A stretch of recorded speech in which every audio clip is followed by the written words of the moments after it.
In the late 14th century, the Goryeo dynasty, which had reigned over the Korean peninsula since the early 900s, was teetering on the brink of collapse. The Korean kingdom was depleted and healed following years of war and Mongol occupation of its land. Out of the darkness, General Lee Song-yi rose to prominence and seized the reins of rule, ending the days of Goryeo and entreating the onset of the Joseon dynasty. 'Tis the Joseon that would prevail o'er the centuries as Korea's last and longest ruling dynasty. And out of it was birthed modern Korea, one of the world's most advanced societies, boasting a rich culture, a lion-willed people, and great prosperity, all which promised to continue into the centuries to come. But this great emergence of modern Korea was hard-won. The 500 years of Joseon rule was no golden age of easy living for the peoples given to it. Nay, it too, like its preceding dynasty and all before it, was ravaged by war, famine, poverty, and death. Only barely did the foundations hold onto the Korea that came to be. That tried soul risen steadily out of the heart of Hanyang. And it is there in its heart, hundreds of years twixt new days on either side, that we find ourselves living the tale told so succinctly in the annals of the Joseon dynasty. That which pithy reads, "In the fall, a mysterious disease began to spread from the west, and in 10 days, tens of thousands of people died in Hanyang." And it is this plague that is breathed to life, or perhaps resurrected, in the tale that kingdom weaves. 'Tis one of beauty, silent, majestic beauty, but perhaps too silent and pristine. For do you hear that? A slightest squeal from under dark that cries of hunger. Hello and welcome back to another episode of Generation Ochi. My name is American Ben, and today we enter the world of Kingdom and reveal its dark secrets for your benefit, that will you bear its grievance offered, will you yet survive it? Yes, we are going to give you practical advice for living through the zombie horde, tactics, team building, supplies, and so on. We have sagacious Alan on hand for all of that. A sage like geisha, that is sagacious. But if you know this channel, then you know that that will only be a portion of our focus. The most important secrets we will reveal are those born of the heart and mind. For you may gather all the swords and sustenance you want, but if you don't dig a little bit deeper and seek more profound truths, then no matter what weapon you wield, you'll never truly survive the horde. Kingdom is set 3 years after the Imjin War, a series of Japanese invasions of the Korean peninsula that took place between 1592 and 1598, which left millions of Koreans dead in its wake. The cost of this war wasn't just borne by those laid dead by its battles, but so too by those who lived beyond them. Korea was forming its identity, all the while healing from wars past and preparing for bloodshed looming in the days ahead. And all the while, its millions of people were left to wonder what tomorrow held: life or death, progress or peril. They were in want of basic necessities and rather short of answers. 이 백성들은 먹을 것을 하늘로 섬긴다는 말. 이놈의 나라는 아주 개판이요, 개판. And so begins our story of hunger. Hunger colludes in Kingdom to define the day, just as I suppose it did for so many billions of people across time. People oft didn't have at the ready the minimum food required to survive.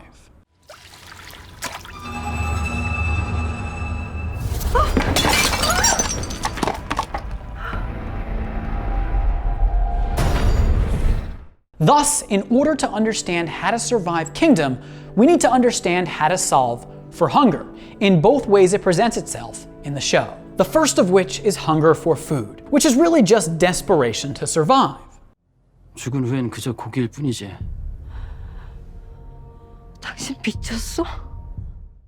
In instances where human hunger is unfulfilled and survival is threatened, people are reduced to their basest instincts. They become animals, monsters if need be, in order to live on. They employ whatever tactics necessary to keep breathing. Did someone say tactics? Because I'm all about tactics. Because how else do you watch a zombie apocalypse and not think about what you would do to survive?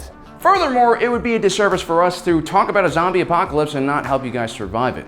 So rule number 1 of surviving the zombie apocalypse of feudal Korea is avoid all people at all costs.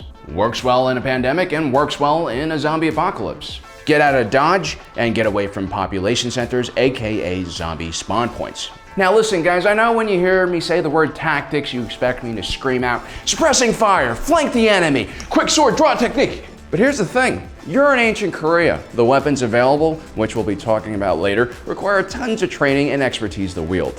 There's no modern firearms. You ain't some badass superhuman tiger hunting Chak Ho. You a no-go. The reality is, you're weak, and you're not used to the rigors of fighting zombies in hand-to-hand combat. Now I know, it's not nice to be yelling at people on the YouTube and breaking down your confidence, but I truly do care about all of you. And so the most important tactical consideration you need to take in this situation is realize that fighting a zombie is your last resort. Avoidance is your main strategy and your main goal. Do as the majestic owl does in our logo.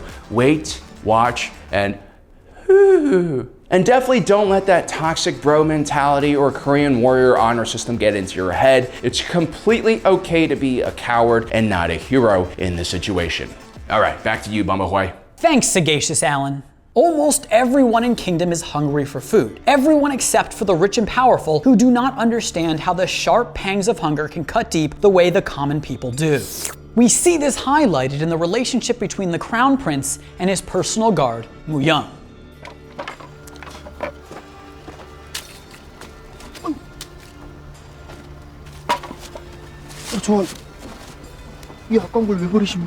To Mu Young, food is to be prized. To the Crown Prince, its availability is never in question. When Mu Young sees food being wasted, he sees death, something the prince cannot understand. To the poor, hunger is linked inextricably with death, because every meal is an attempt at survival, not a bout of pleasure. 내 너의 삼족을 멸할 것이니라. 저하, 그 농이 정말 재밌습니까? 난 재밌구나. Their difference in perspective isn't exclusive to food, of course. It permeates their general views of the world. To the prince, a joke about killing Mu Young's family is just that, a joke. But even though Mu Young plays along, to him threats towards his family aren't funny. To the people who live under tyrannical rule, the threat of having one's family taken away or murdered is a legitimate concern. 대신 살아남는다면 기장력 하나만 하사해 주십시오. 사무한테는 그것만큼 좋은 것도 없다지 않습니까? 덤으로 소고기 한 건. And realize how Mu Young uncomfortably plays along and jests back that the prince should reward his family with food at the end of their journey. Only, this isn't so much a jest. The prince's threats, though unserious, make Mu Young think of his and his wife's struggles. He thinks of how hungry his wife must be and how he cannot always provide food for her. Now, some may accuse Mu Young of not being able to take a joke, but think about how he feels. He has experienced his loved ones suffer in want of food. 만약 내 안 사람에게 무슨 일이 생긴다면 절대로 참지 않을 것입니다. And there are those who ask why Mu Young betrays the prince. He does whatever he needs to do in order to help his family survive. Hunger is the body's call to survive. It is a craving to survive. It is the very urge that thrust Mu Young into the prince's personal guard in the first place. 안 되는 줄 알면서도 저와의 다가상에 손을 대어 싸웁니다. 통촉하여 주시옵소서. 진정, 내 안사람에게 주었느냐? 예, 저. There are peasants who do questionable things to survive. They lie, cheat, and steal. But what choice do they truly have when imprisoned within a world that does not feed them?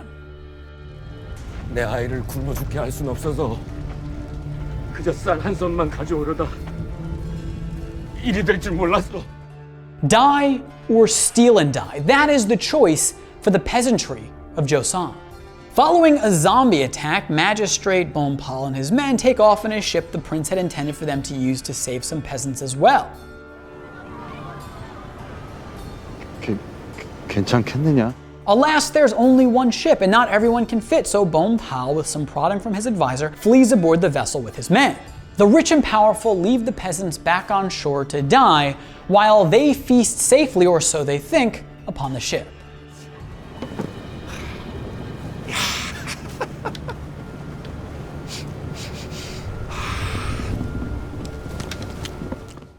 Of course, the peasants abandoned back on land will now grow hungrier and become more prone to infection by the plague as their willingness to chow down on human flesh increases second by second as starvation consumes them. In this way, the fill of some begets hunger in others. And those who are left unfed will succumb to their hunger. What more is a zombie than a desperately hungry creature anyway? If you get hangry after a missed meal, imagine what starvation could do to you. Would it turn you into a creature who would lie, cheat, steal, or even kill? Zombies will kill and eat anything, not necessarily in that order. Even their own loved ones, even their own children. There are points in Kingdom at which the zombies just seem as hungry people, peasants reduced to desperation and driven to madness in order to survive. And they hunger for food as the well-fed hunger for power. Rich rulers use their people as needed to sate their cravings.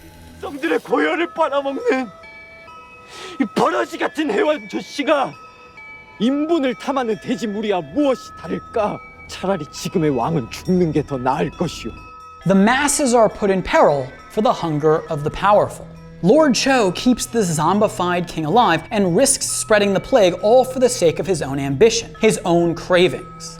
However, hungering for power turns people to monsters the same way that hungering for food does. Insecurity and desperation reduces power seekers to their primal instincts, zombifies them. For the aspirant tyrant, power becomes like food. It is sustenance in itself. It is the supply demanded. 이 안에 시신이 몇 구가 있건 몇 식구가 있건 그 누구도 내게 아무 말도 못하게 만드는 것. 그것이 권력이다.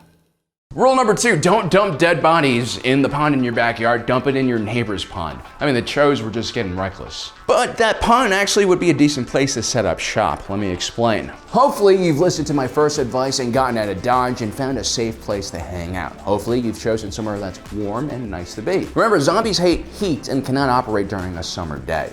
In Korea, Busan's pretty much on the southern tip, so that's a pretty good place to go and hide. Me and Ben already scoped it out. Next, find a place that's surrounded by water, like an island that's surrounded by a pond or a lake. Water is one of the major weaknesses of the zombies, and it's a much better option than surrounding yourself with the zombie's second major weakness, which is fire. And should you get bit by a zombie, go for a swim, and those little parasitic worms that cause the plague will drown, hopefully before you do. And so, be like Kevin Costner in Waterworld, and you will make it out alive. Thanks, Sagacious Alan. You're hella sagacious. So these are the two types of hunger that pervade Joseon's domain and kingdom. That which seeks food, and that which seeks power. Both of which can be phrased more accurately as cravings that spread like disease and destroy. 그래서 거긴 위험한 자들이 많습니다. 그 자들은 살아남기 위해서 어떤 짓이든 저지릅니다. 살아남기 위해 그 어떠한 짓도 저지른다. The first way hunger poisons is by eroding trust and engendering security dilemmas among actors within society. The prince and Woo-young are hesitant to trust Yong-shin because they know that he has cravings, not just to eat, but also to survive and avenge his family. Because Yong-shin hungers in this way, he cannot be trusted, because he will do anything to survive, even turn on them. In a world in which food is in abundance, this dynamic would not exist, at least not with the same potency. The ultimate point I'm trying to make here is that hunger for power and hunger for food play off of and inflame each other. They are interlocked, dependent variables. We see this dynamic in play when the prince arrives at a settlement of villagers who had recently looted the stranded ship upon which Magistrate Bonpal and his men absconded. The villagers had buried the bodies from the ship, and the prince implores them to reveal the corpse's location so they can burn them before they rise from the ground transformed by the plague. 이 일은 곡물보다 훨씬 더 중요한 일이다. 만약 일이 잘못된다면 너희와 너희 아이들, 아니 경상 땅의 모든 백성들이 죽을 수도 있다. However, because the kingdom of Joseon is one in which the power-hungry prey upon the weak, the villagers do not trust the prince. And given their hunger and lack of food, they are stirred to serenade him unto sweet sleep with their swords. Thus, they do not allow the prince to destroy the buried bodies in time to prevent them from zombifying. Desperation to survive hinders the villagers' ability to trust and leads them to their doom. Hunger is infectious, for in a world of limited resources, one's take of food comes at the cost of another's fill. But sometimes to survive, one must make the choice to either do terrible things that hurt others or themselves meet their ends. It's this type of choice that haunts Lord An-hyun, hero of the war against the Japanese. 그때 죄값을 지금 받고 있는 것 같습니다. 저희에게 천벌이 내린 겁니다. During the Imjin War, he and Lord Cho were made aware of the properties and potential of the resurrection plant, the flower which brings the dead back to life as monsters. And where things were not looking so great in the war for the Koreans, all of a sudden, this plant provided a path to victory. 그들을 괴물로 만들어 외국인들을 대적하게 만든다면 살 길이 열릴 것입니다. In Kingdom, the plant represents hope for the Korean people. All peoples everywhere who are consumed in war, famine, and poverty, hope. Hope for miracles. A lot of the people throughout history have dreamed of bringing loved ones back from the dead, ones dearly missed, ones who died void a single whisper in answer to their futile prayers. 죽은 사람을 살리는 풀? 예. 하나, 세상 천지 그런 풀이 어디 있겠습니까? 그 언골이라는 곳이 어디냐? And it's easy to see how people could be persuaded to employ the powers of something like the resurrection plant. The thought of bringing back missing souls or turning men to unfeeling monsters capable of winning wars that preserve kingdoms is eternally enticing. But there's always a consequence for a benefit, always a give and a take. Soldiers of war must do and witness horrible things in order to achieve victory. Greatest threat inspires greatest desperation. And in this, wars are hardly ever truly won by anyone, I suppose. For what comes back from bloodshed is ne'er the same as what went to it. And return do demons drag o'er the cursed kingdom but forever. Hungry houses everywhere, lost are millions to despair. The Imjin War changed the Korean peninsula forever. The encroaching, craving forces of the Japanese tested Korean values. What would they do to win? What did they do to win? To what ends would they go? What horrid weapon would they wield? The answer is zombies, Ben. They used freaking zombies, which is kind of why they got what they deserved. Anyway, speaking of weapons, rule number 3. Weapons have 2 purposes. 1 is to keep a zombie at arm's distance away from you, and 2, a weapon is for clearing a pathway for you to escape. Now, if you followed my advice so far with rule number 1 and rule number 2, you most likely will never have to use a weapon aside from maybe a gakong or a Korean composite reflex bow for some occasional thinning of the local herd. Avoid those matchlock muskets that the Joseon forces have. Way too loud, way too slow to fire. And let's be honest, you guys are gonna get yourself killed looking for supplies to keep that thing operational. You're gonna find saltpeter or black powder, rounds. It's just not worth it. But let's say you are desperate and that hunger Ben keeps talking about, whether it's the hunger for food or companionship, draws you out of the safety of your island fortress. I recommend traveling extremely lightly armed. Your best weapon is still your ability to run away from things. A bow and quiver will give you some range, and a Hwando short sword is probably one of the lightest and most efficient cutting tools available in the world during this period. I'd argue its wider and thinner blade makes it an even more effective cutting tool than a katana. Come see me, samurai boy. It's probably gonna be kind of hard finding something like a Hwando, and even then, these swords were mostly considered sidearms back in the day because of their short range, and because fighting zombies is all about creating space. And so a homemade spear or a pike isn't necessarily the worst idea. Either way, strap all of your weapons to your back. No scabbards on the hip, historical accuracy be damned. You don't want anything clanking against your leg when you're running away from a zombie horde. Thanks, Sagacious Alan. So now we can begin to think about how to solve the hunger that pervades the Korean peninsula in Kingdom. Thus far, we have painted a picture of a Joseon dynasty poisoned from the top down by tyrannical rulers who hunger more for power and to sate their own appetites than they do to feed the people. And this supreme selfishness swiftly spreads. And this isn't specific to Korea. The trials of tyranny that the masses in Kingdom must overcome are true for state after state, empire after empire, land after land through history. The rulers crave power, and for the tyranny they wage to claim and preserve it, the people go hungry. Again, all the usual effects of despotism are present in Kingdom. In fear of losing their power, the rulers round up, torture, and kill scholars. Children cry out as their fathers are whisked away to the gallows. Mothers weep in abject torment as their children are ripped from them for the make-glorious benefit of the state.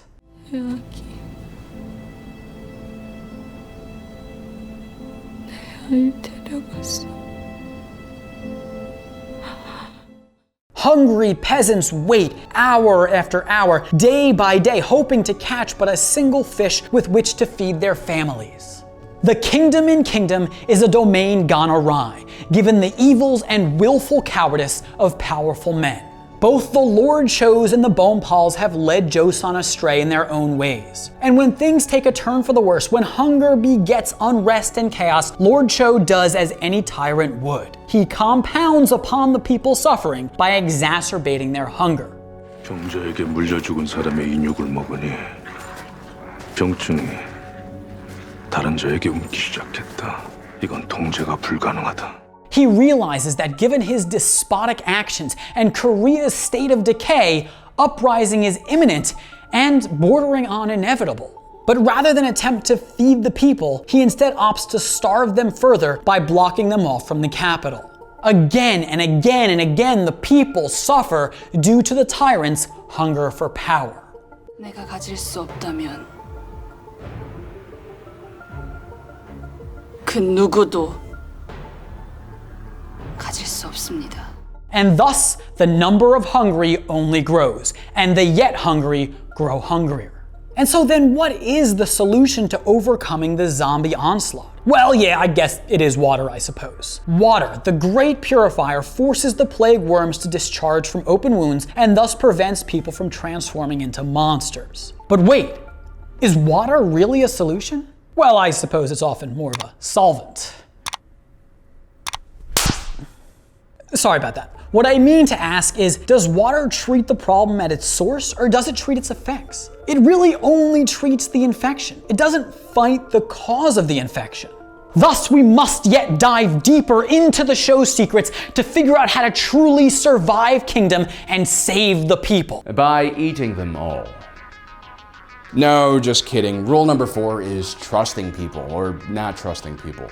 The sad reality is kindness and community. The sharing of resources only happens in stable and prosperous times.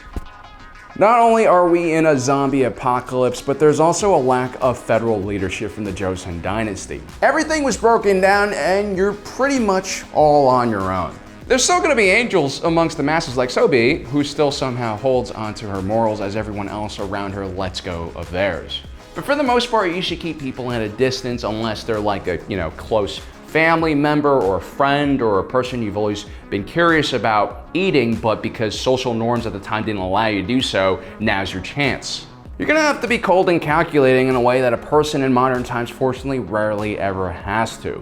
An additional person means an additional mouth to feed, and unless they bring something special to the group or they're delicious, you probably shouldn't bring anyone else into your crew. Thanks, Sagacious Alan.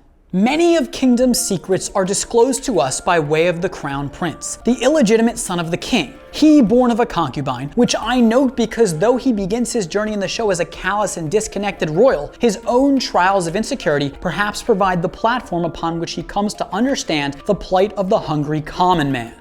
His illegitimacy aside, his father the king raised him as his heir. 그래서 너는 저들과 다르다는 것을, 나와도 다르다는 것을, 진정한 왕이 무엇인지를 반드시 보여주거라.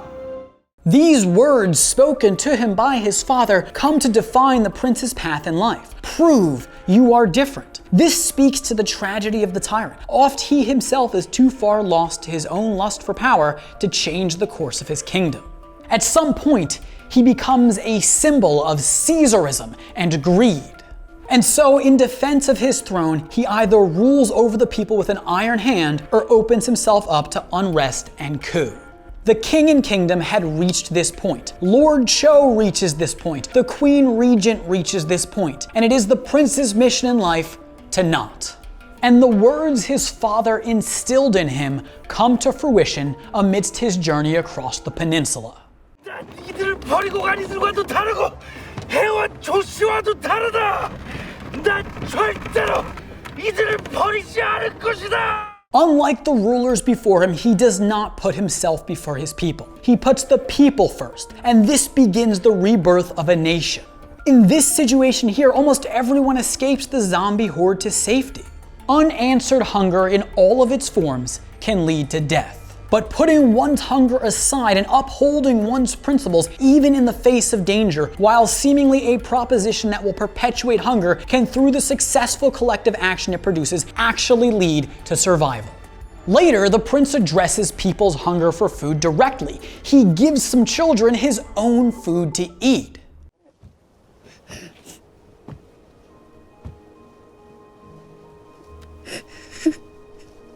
이것이 무엇입니까? 먹을 것이다. This is actually a really beautifully painful moment because it makes us think of all the children who have gone hungry through the ages throughout the world. Their parents helpless to fill their stomachs and quell their cries, and their leaders bask in their riches, uncaring of the woes of the people. The crown prince, however, learns to care. And by caring for the hunger of others before his own, he overcomes the security dilemma endemic to starving societies, that which prevents trust among people within them from taking hold.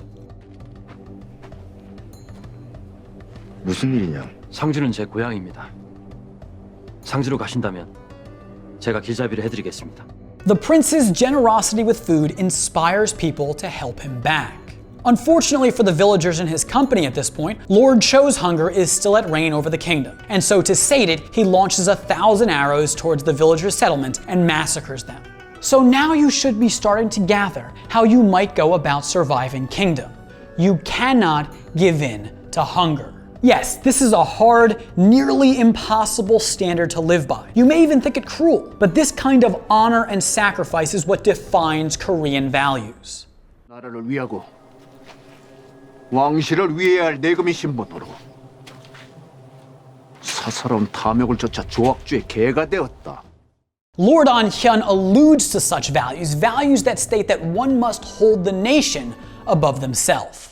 이 나라의 국본인 세자를 탄압하여 종묘사직을 뿌리째 뒤흔든 죄 죽어 마땅하다. One's own hunger is not important, and that might sound like an unappealing idea, but think about it in the context of Korean history. It wasn't long after the time in which kingdom is set that Korea adopted extreme isolationist policies, policies that led to Korea being dubbed the Hermit Kingdom by outsiders. Invasions by the Japanese and Manchus left Korea in pain and suffering, and uneager to engage the world beyond its borders. Koreans were thus left to forge their own identity and destiny, and finding the proper form of that identity would require its people to endure great struggle and hardship along the way. And when I hear Lord An-young and others call for people in the show to sacrifice and put the kingdom before themselves, to me the subtext of their words is, this is our kingdom to raise, and we cannot take it for granted. We must preserve the values that make our nation strongest. Selfishness and hunger will invite enemies from within and abroad to stifle Korea's rise to prominence, and more importantly, its development into a nation that can feed and save its people. Throughout the prince's journey, we see him and those around him make sacrifices for the sake of the kingdom. When hundreds of refugees show up at Sanju hoping to gain access to the fortress where the prince has made his abode, the magistrate there refuses to let them in, fearing that they will be a drain on the food and other resources of the fort. And this leads the prince to fire the magistrate, reasoning that they must let the people in and that 대를 위해 소를 희생할 뿐이요. 누가 큰 백성이고 누가 작은 백성인가? we can debate this decision in terms of the soundness of governance that went into it, but the prince's actions here are consistent with the modus operandi of putting the hunger of the masses before the hunger of the ruler. And then the prince articulates the overarching conclusion that we've been working towards here for the past few minutes. 롭성은 모두를 대피시킬 수는 없다. 모두를 구하려면 상주목 전체를 지켜야만 한다. The crown prince realizes that he has to save the whole province, and really the whole country, and care about everyone in order to make things work. If you let one area go hungry, the disease will spread as the hungry zombies go after the uninfected people in other areas. See, I know that we gave you lots of practical rules for surviving kingdom in this video, but the survival of the individual isn't actually the point. Every single person cannot be guaranteed life, liberty, and happiness. No, not in times of famine and desperation. Maybe there will be a day where they will be guaranteed such things. But now, in the days of kingdom, they must fight. Some people will have to sacrifice themselves for the greater good. The kingdom as a whole is what is important. They all share the same blood anyway, and thus must work together as a family. 대대로 이어온 왕실의 피가 당숙에겐 부질없는 일일지 모르나 이 나라에선 그 피가 중요합니다. To beat the plague, the entire country must put Korea first, and that starts top down, with the ruler. This is why it is the prince himself who goes to confront Lord Cho. 처참한 굶주림과 역병에서 백성들을 구할 것입니다. 그리고 반드시 살아남아 새 세상을 열 것입니다.